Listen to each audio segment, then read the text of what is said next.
welcome back to my channel. It's the start of a new reading vlog. It's a new week. I'm finally into my Christmas era of reading. I'm a little behind everybody else because it is like the second week in December. We're so close to Christmas, and anyways, I've already started reading this week's read, but it is Family Game by Catherine Steedman, and this is a Christmas thriller. So I'm very excited because I've been reading so many romances lately. Y'all seen in my last reading vlog that I finished up the romance book club series, which finished with a Christmas book, which was very Christmassy. But this one is, I'm in the first chapter and I'm already like, okay. But I'm going to read you the synopsis, and then there's like a little part of the book that I want to read to you guys because I was just like, what the heck is she getting into? It's literally the beginning of the book. But here it says, a rich, eccentric family, a time-honored tradition, a lethal game of survival. One woman is about to find out if she has what it takes to join her husband's family in this riveting must-read thriller from the author of Something in the Water. It says, Harriet Reid, a novelist on the brink of literary stardom, is newly engaged to Edward Holbeck, the heir of a powerful family, and though Edward has long tried to sever ties with them, news of the couple's imminent marital bliss has the Holbecks inching back into their lives. As Harriet is drawn into their lavish world, the family seems perfectly welcoming. So when Edward's father, Robert, hands Harriet a tape of a book he's been working on, she is eager to listen. But as she presses play, it's clear that this isn't just a novel, it's a confession. A confession to a grisly crime, a murder, and suddenly the game is in motion. Feeling isolated and confused, Harriet must work out if this is part of the plan to test her loyalty or something far darker. What is it that Robert sees in her? Why give her the power to destroy everything? This might be a game to the Holbeck family, but for Harriet, losing might prove to be deadly. So, wow. So, like I said, I'm here on the first chapter, and it's like almost at the edge of the first chapter. I'm almost to the second chapter, I mean. So, he just proposed to her on the skating rink at Rockefeller Center in New York, and she still hasn't met his family, his parents, nobody, which is a little weird. You're getting engaged to somebody, but they're not meeting your parents, so I think that's a little bit of weird. My hair is just all kinds of crazy this morning. Anyways, so here she's wondering if they even know about her. And here he's saying, yes, they know about you, he says with a grin. A worrying amount, actually. Mother was over the moon when I asked for the ring. I insisted I use it, actually. She's like, really?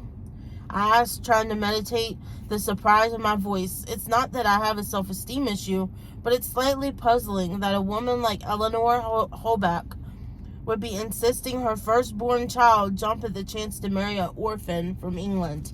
So she doesn't have a family. Says, really? He echoes, takes my cold hand in his across the table. Listen, I know it's weird you've never met them, but I want to be sure you were in a good place before. He pauses, trying to find the right words. Before I let them loose on you. Okay? That's crazy, right? Then it says, they're a lot to handle, but if you want to meet them, they really want to meet you, especially now. He thumbs the ring on my finger gently. We haven't had anyone like you in our family before. Okay, red flag. Red flag number 2. He says lightly.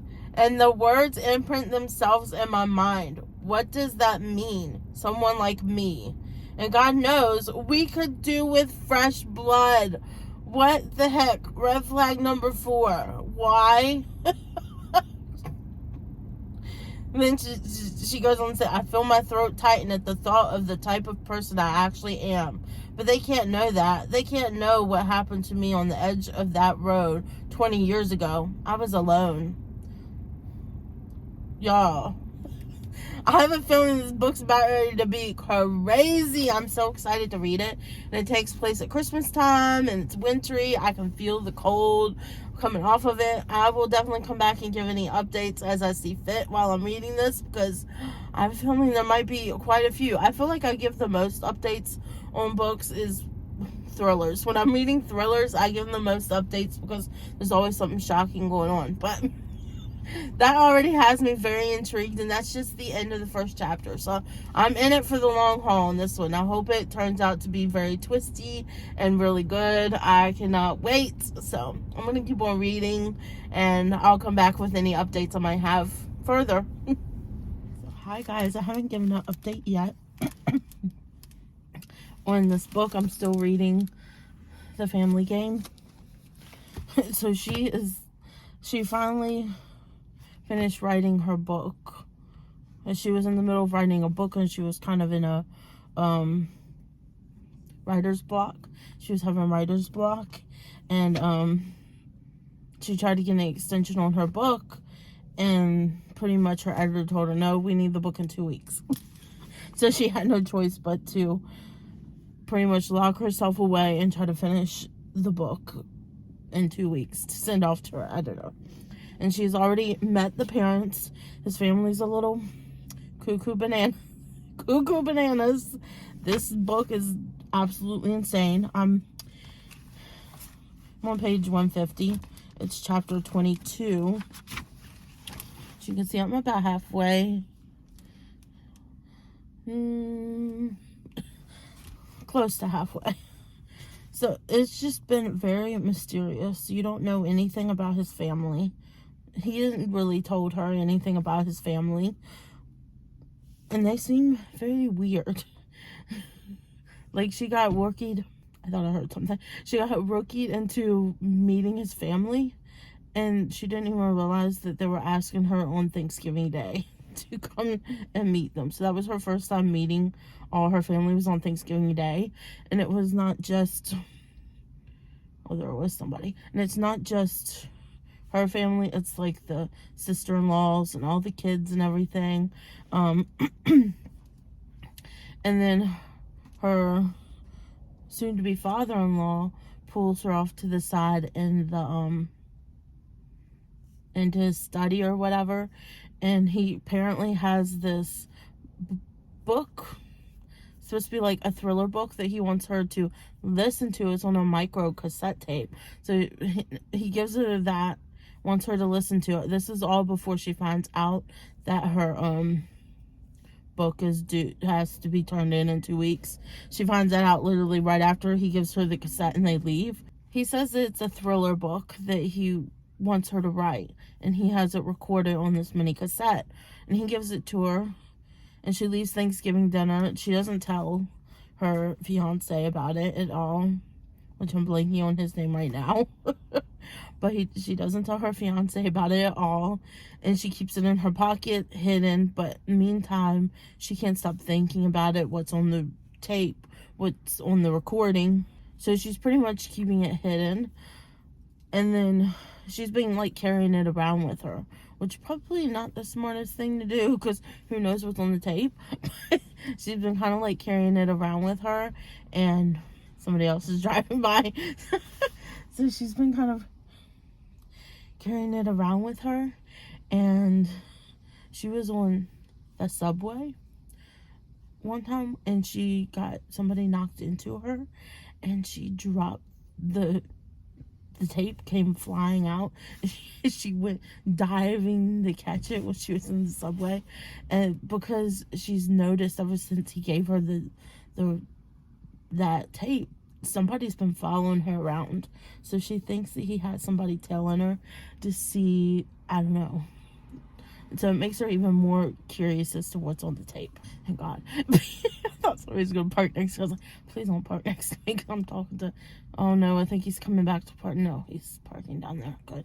Anyway, Anyways, I don't even know how to describe this book, but there's that part, okay? So I'm already past all that. I'm past that part.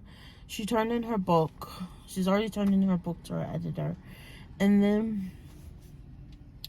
then she immediately listens. Well, she doesn't immediately listen to the tape. She waits until the next day when her fiance is working. He's gone to work and she's there at the house by herself, and she listens to a little bit of the tape, and it sounds like somebody's been murdered.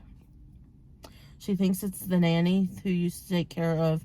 She found out that there's another brother, one that's older than her fiance, that killed himself. But that's not what her fiance told her when she asked about him, because they were this goes back to Thanksgiving when they said something about one of the little boys there said something about being scared to stay in a room because Billy, I don't know if they're talking about he's a ghost or whatever, he's gonna come back, and she had no idea who Billy was at the time. And that's when she asked after Thanksgiving, who is Billy? And he tells her. Well, it turns out that he apparently lied. Because on the tape it says a completely different reason as to why he died. Her fiance told her that he didn't kill himself, that it was a mix of drugs that he was on, that ultimately they didn't mix well together and that killed him. But on the mixtape, the micro mixtape she listened to, it sounded like he killed himself. And she even looked it up on the internet and found out that what her soon-to-be father-in-law said on the tape is right, and that her fiance lied to her about it. So we don't know why he lied, because she hasn't really gone. She's been keeping the tape to herself. She hasn't told him nothing about the tape yet. Meanwhile, after Thanksgiving, everybody from his family has been calling her and trying to, I guess, get together with her or get her to come over. They're trying to get him. Apparently he's estranged himself from his family, and now they're trying to get her to like be on their side and try to get him to come back. So they've all been like contacting her, trying to get her to invite her to all these things, so hopefully bring him back to the family, because he's been estranged. He didn't even spend last Christmas with them.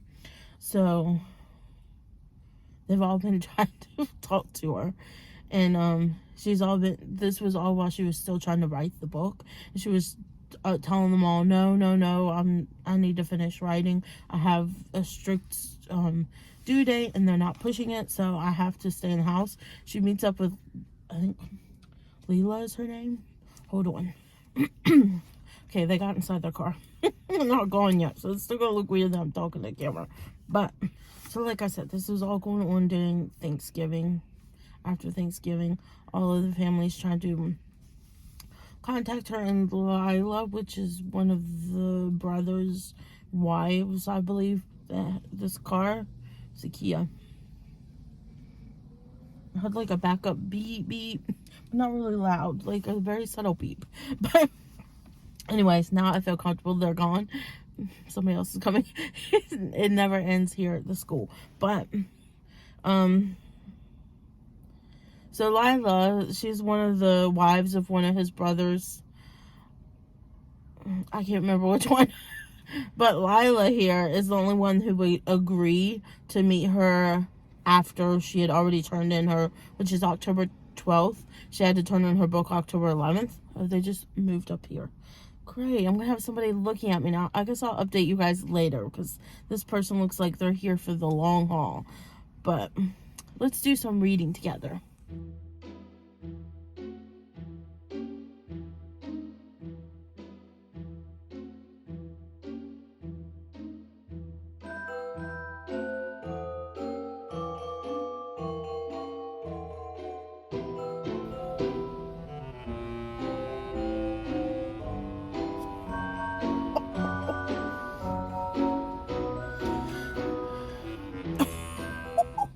So she says they're playing this game called Krampus, which is Krampus. And she had no idea what the game was. They didn't tell her about the game, but she got invited, and she was like, well, okay. But she said no to Christmas to her soon-to-be mother-in-law. So then somebody else calls and invites her to Krampus. I know I'm not saying it right, but essentially it's Krampus, and it's called Krampus Night, which is essentially part of the tradition for Christmas. And it's supposed to be a children's game, and she doesn't know nothing about it. Her fiance doesn't really tell her anything about it. And when she gets to the house, one of her sister-in-laws, the one that has 3 kids, pulls her to the side and asks her how far along she's been, because she found out she was pregnant at the Thanksgiving dinner, and they've been keeping it a secret because she's only 8 weeks along. So she tells her soon-to-be sister-in-law, that she's 8 weeks, and she's like, I'm surprised they ever let you come when you're pregnant. She was like, what do you mean? This is just a children's game, right? She's like, oh yeah, sure, I'm sure you'll be totally fine. Just be careful. And she's like, okay, I'll be careful. I'm at this part now where she's finally getting ready to start playing the game. There's a cowbell that goes off, and it's pretty much Krampus. And if you don't know who Krampus is, go watch. There's a literal Christmas horror movie called Krampus. Go look at that, and that's what Krampus is. Literally terrifying. I don't know how this is a kid's game, but essentially you're running from Krampus. You have to find the stick, which is the evergreen, and that's the way you win the game. And you can't be caught by Krampus. Nobody's told her what happens if you get caught by Krampus. But we're at the part right now, and she's literally finding this out from children because nobody else has really filled her in on all this. So she's asking the kids as the cowbell has already went off, and she's waiting for the game to start. And I'm at the part where the game starts, and literally she picks up Billy, because Billy has asked for her specifically to be his partner, because it's a children's game. They get to choose who they want as partners. She literally has just picked him up and put him on her hip because he's just a little toddler. And she has a flashlight. All the lights go blank right when she was about ready to ask him one more question. Because she was about ready to ask the other kid, what I do if I get caught by the Krampus, as she was going to say. But as soon as she starts to finish it, the house plunges into darkness, and all their children begin to scream. This sounds so terrifying. It says, from the outside the front door, the cowbell clunks mournfully, and the shrieks stutter to a halt. The darkness is suddenly filled with nothing but the sound of muffled breathing and fear. The 3 reverberating knocks hit the front door and echo through the house. All eyes turn to the grotesque and towering silhouette beyond the glass of the door. Then the sound of something barely human screams out into the night air, cutting through everything. Lordy. She says, good Lord. She does not say good Lord. She's JFC, but I'm not gonna say it because I'm a Christian and I don't say those words. But oh my goodness, it says, I was expecting an uncle in a costume and maybe a little growling, not whatever the heck that is. It says the door handle turns, and at that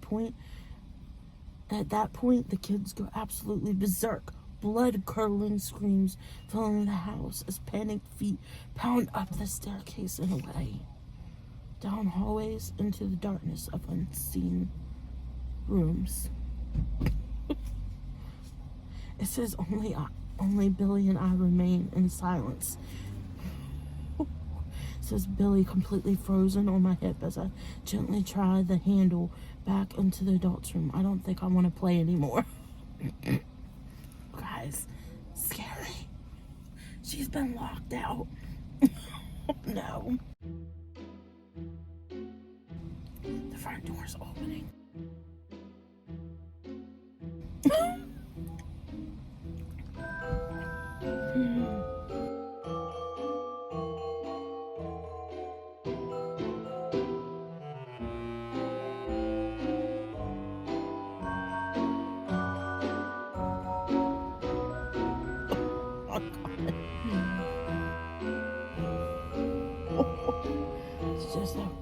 whatever this is, it does not feel like a game.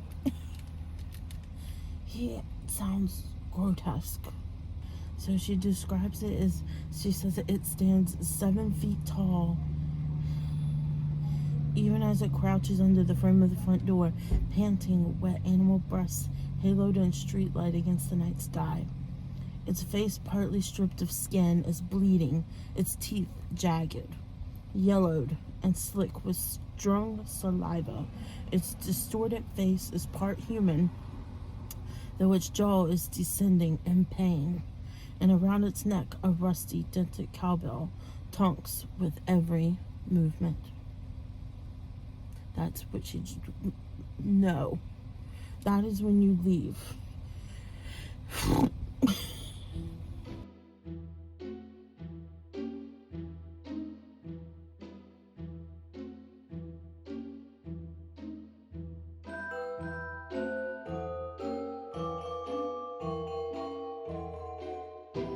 Hi guys, so I'm here to update the vlog. I just finished the family game, so you're seeing this the next day after the last clip I sent. I started getting sucked in and I could not stop reading. I almost finished reading it last night, but I was, when you get to that point when you're reading a book and you've read the page like 5 times and you still need to read it again, I was getting to that point. So that's when you're just too tired. So I just stopped where I was and I finished it up this morning.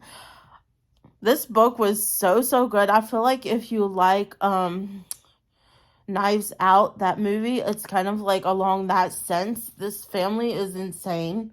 Yeah, and the twist, I feel like I should have seen the twist coming. A normal person maybe would have seen the twist coming, but I didn't. There was just so many signs and red flags there. But yeah, I'm giving this 5 stars. I really enjoyed it. I really enjoyed the writing. Gonna look for more books by Catherine Steedman, because I really enjoyed this book. It was a great Christmassy winter read, and I loved cutting through some romance, cheesy Christmas novels with some thriller. I think I gave you enough of the plot in the last book. It pretty much centers around this woman, her parents. She's involved in a car wreck when she was 11 years old. It's with a drunk driver, hits their car. Her parents die. She's able to get out.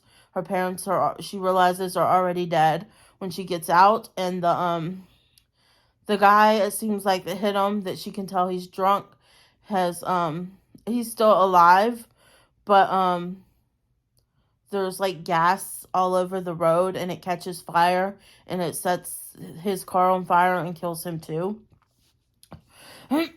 So that's pretty much her backstory, and she ends up an orphan because of that, within the family. So she meets this guy, Edward, in England. She's from England. She's English. And they go on their first date. They end up liking each other, start dating. She ends up moving to New York, into the United States, to be with him. They're together for a year. He proposes to her. She hasn't, and in the ice rink in front of Rockefeller at Christmas time. It's around Christmas time because she talks about the tree being lit up and how big it is. She says you don't realize how enormous it is until you're standing there in front of it. And then he takes her to ice skate, and he proposes to her. And she doesn't really say yes, but I guess he takes it as a yes, and then she just runs with it. But pretty much he's a part of this Holbeck family who's very wealthy and powerful, and he's the oldest. He's supposedly the oldest son of the family, and he's the one who's going to inherit everything when his father passes.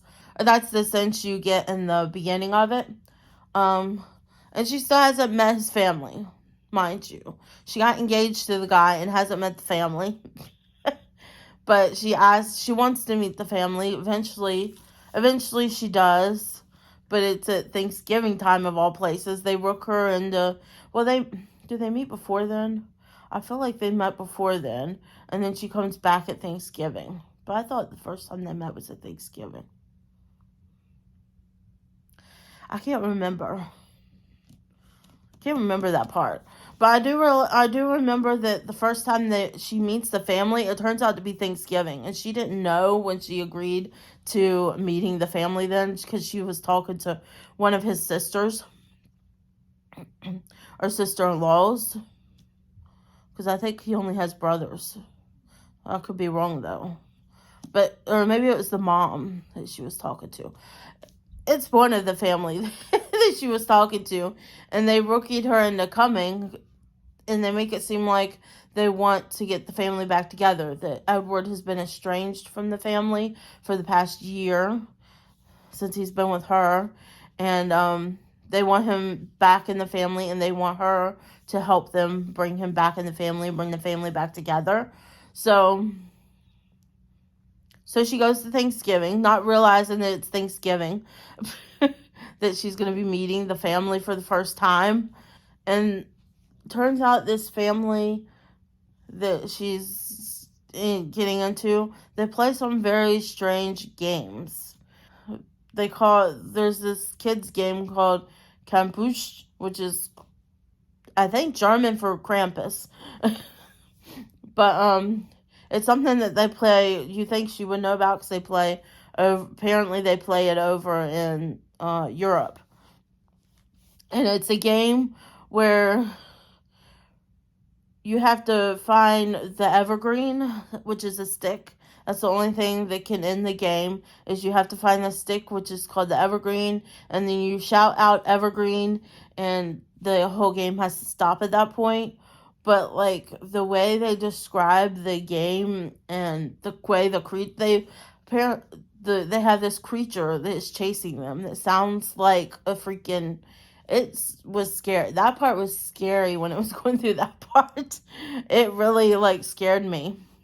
And then there's another game that they play on Christmas Eve where they all have to answer these riddles, and then they... And whoever is the first to find their present, the last goes through all the riddles and all the parts of the game and finds their present is the one who wins. And everybody else loses. And apparently they tell you, like, secrets from other people. But it was so good. There was a twist in this that, I mean, like I said, I feel like I should have expected it. Especially because there were some suspicious parts leading up to it. But I was wholly putting it on the father. Because the father, that's the part I didn't tell you. I didn't tell you about.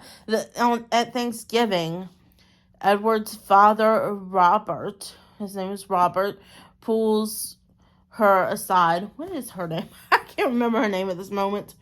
Harriet.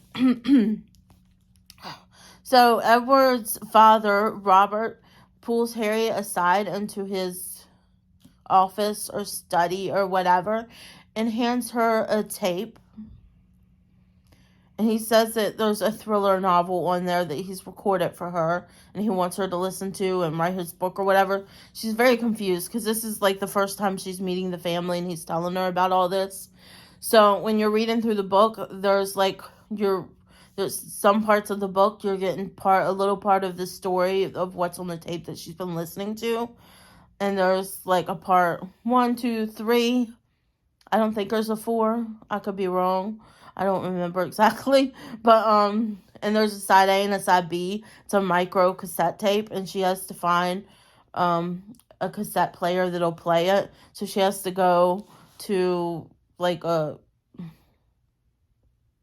used store or a vintage store to find a player that'll play the tape.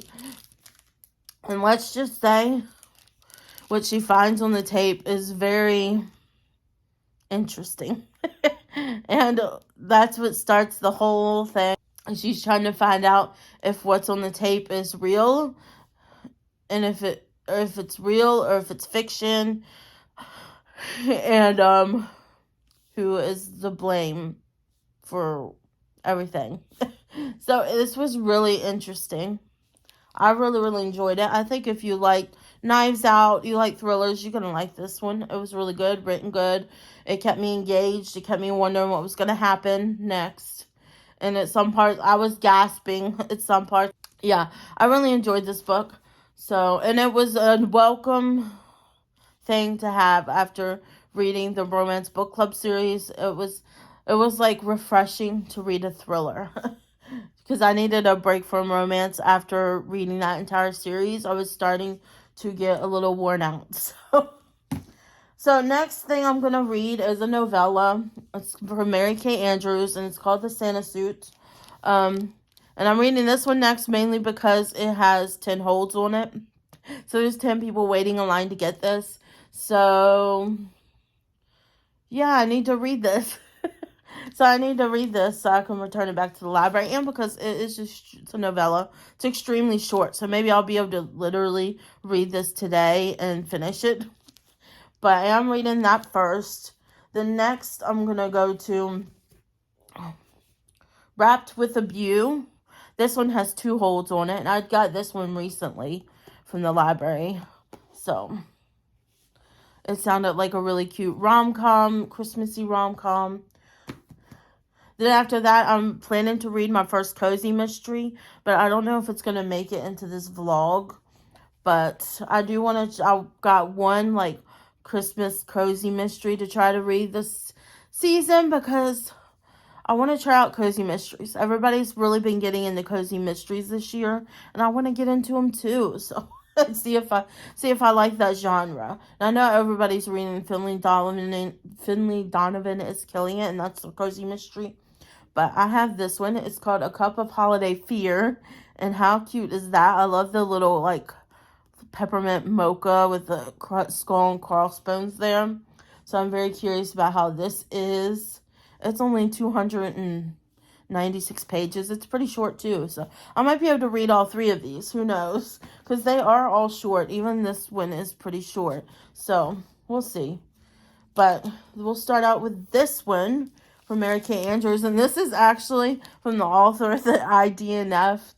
What was I reading? Hello Summer, and I only made it like halfway through the book, and I DNF'd it because it wasn't really, there was like a little mystery going on, but it was mainly, I guess it was mainly like general fiction to me, and it was about all these people. At the time, I was just getting burned out by the book, so I gave it up.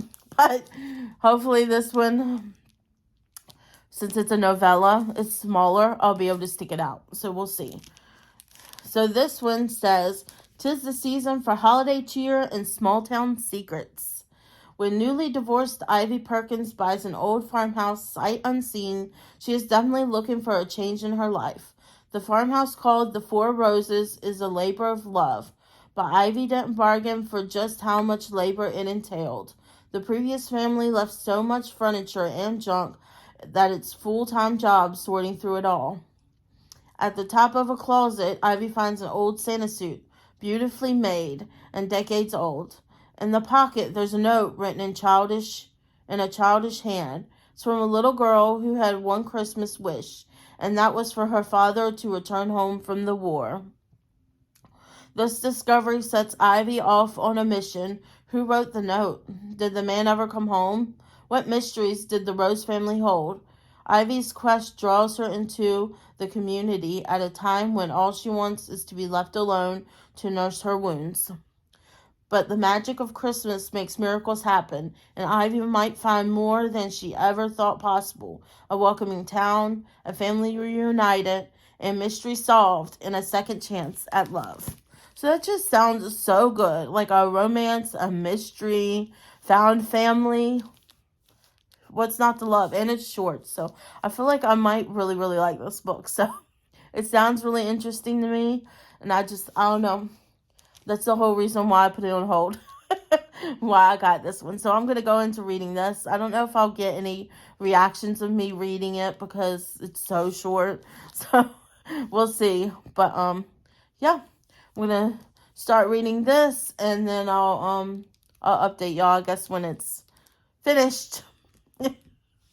Hello, so I'm back to update because I'm in front of the library now for this reading vlog. I did finish this book in literally one day. I finished it last night. I started it yesterday, y'all seen me, and I had finished it that night. So this was just the quintessential, very cute Christmas cheesy Hallmark movie. And I think there is a Hallmark movie actually called The Santa Suit. But when I read I looked online because I was like, this just sounds like it would make a cute Hallmark movie. But when I looked online, the Hallmark movie called The Santa Suit, even though it says it's based off of now, it's like a completely different synopsis or whatever. It did not sound like the book at all. But this was such a cute book. And I DNF'd one of the Mary Kay Andrews books. This one, no. I was sucked in. I was visually seeing everything. So this is pretty much a woman who gets divorced. Pretty much her husband has cheated on her with somebody who became her best friend. I mean, here we are. So she feels like she needs a change. She ends up buying this white farmhouse, sight unseen, online into a small town. And when she arrives, there's a hunky dude at the door apparently he's the realtor who gives her the keys to the place. And she mentions how it looks nothing like it did in the pictures, because the pictures was taken in the summer and it's the wintertime now, so of course it doesn't. She also mentions that it needs like more work than she was expecting. But all in all, she ends up connecting with him. He ends up coming over and helping her do some repairs on the farmhouse. As she's exploring the town, she starts making new friends in town. And it's just so good. She discovers the Santa suit when she's cleaning out the house, because when she goes inside, she finds out that the owners have pretty much left everything. It's fully furnished. Everything is still there from the previous owners who have died. And the person selling it is the owner's daughter's husband. And she has died, and he's the son-in-law who's selling the house. So it's the son-in-law who's selling the house, and he said that the children, they're not very sentimental, so they don't want to keep anything in the house. So she's pretty much going through the house, trying to declutter everything that's been there. And she finds the Santa suit.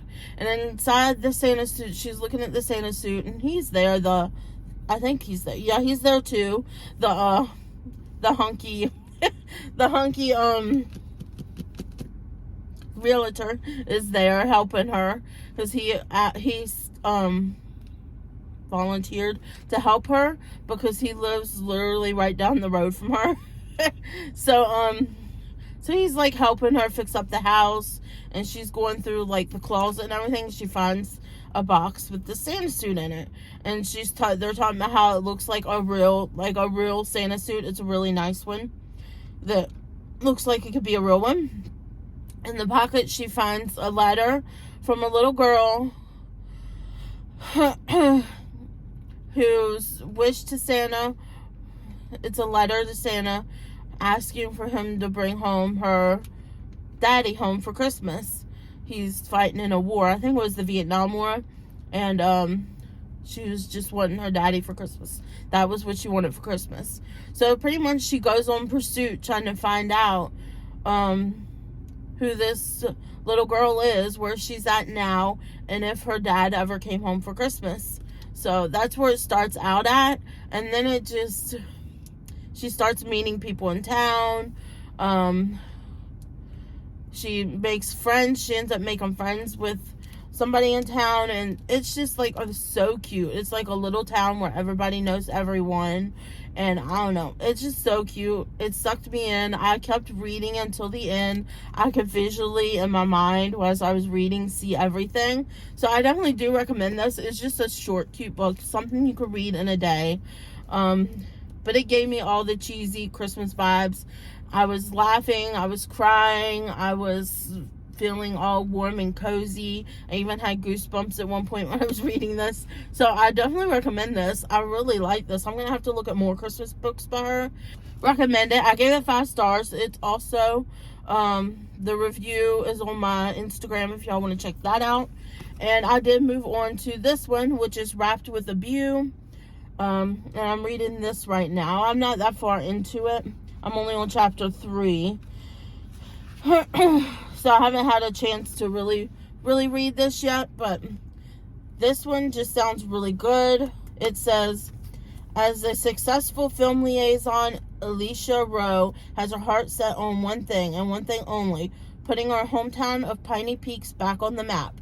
So when she gets the chance to secure the long-hoped first sequel to Sleigh Bells Under the Starlight, a beloved holiday movie, she's willing to do whatever it takes to make sure everything goes smoothly. Unfortunately, that includes claiming to have already gotten permission to film at the historic Christmas house. Permission she was very much denied by the gorgeous new owner.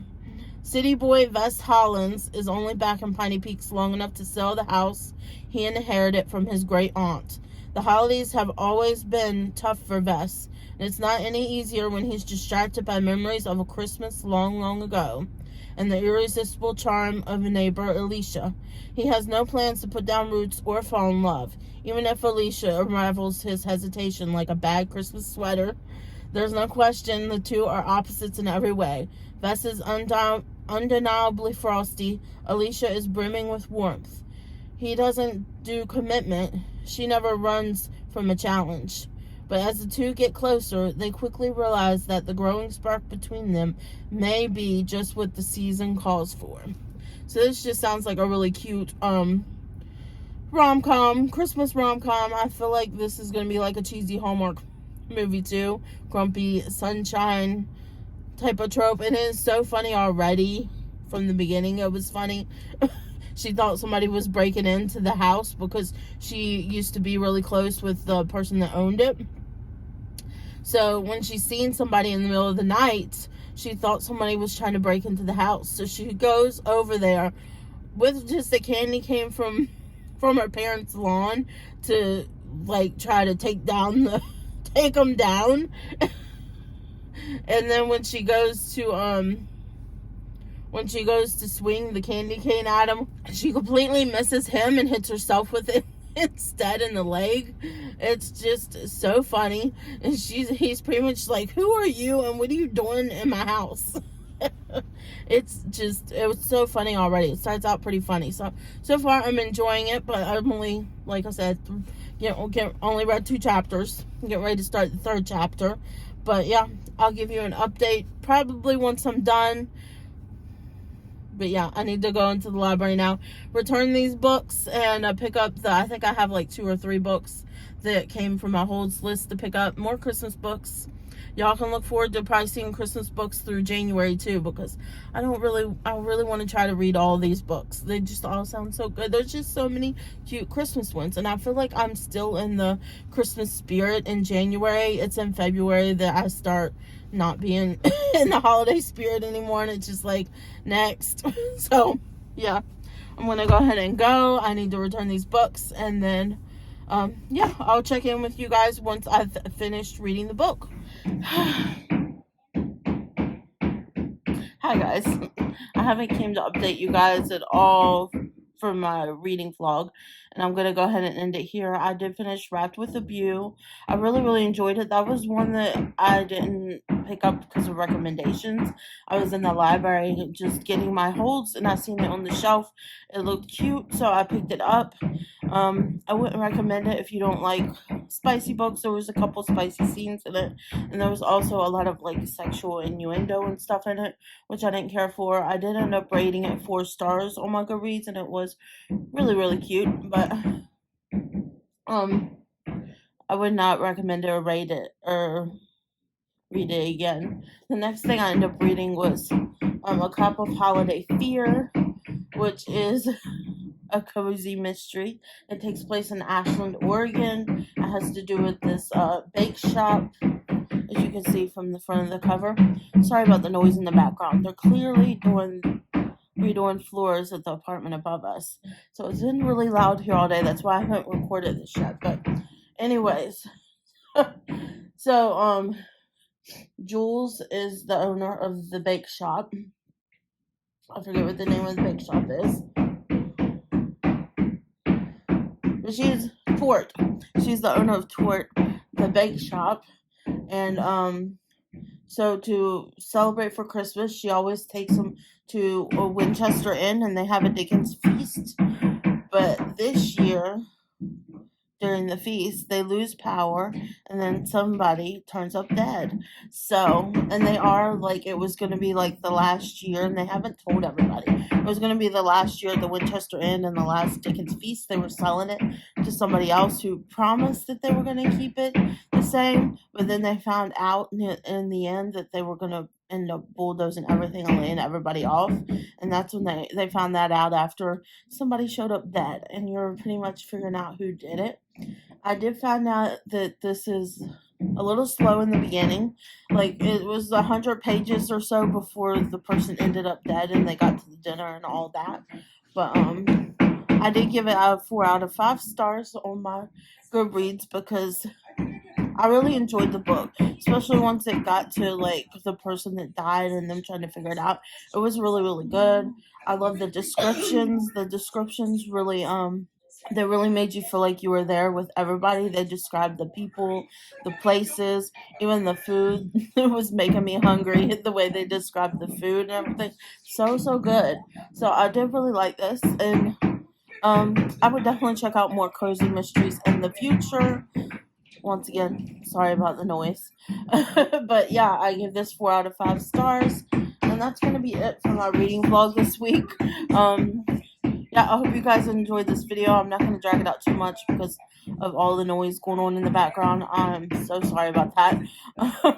I might see if I could try to fix it in editing if it sounds really bad. But I hope you guys enjoyed the video. If you liked it, please give me a thumbs up down below. And if you're not yet subscribed, I would greatly appreciate it if you would consider subscribing to my channel. And next to the subscribe button is the bell. You can ring that to be notified of all my future uploads.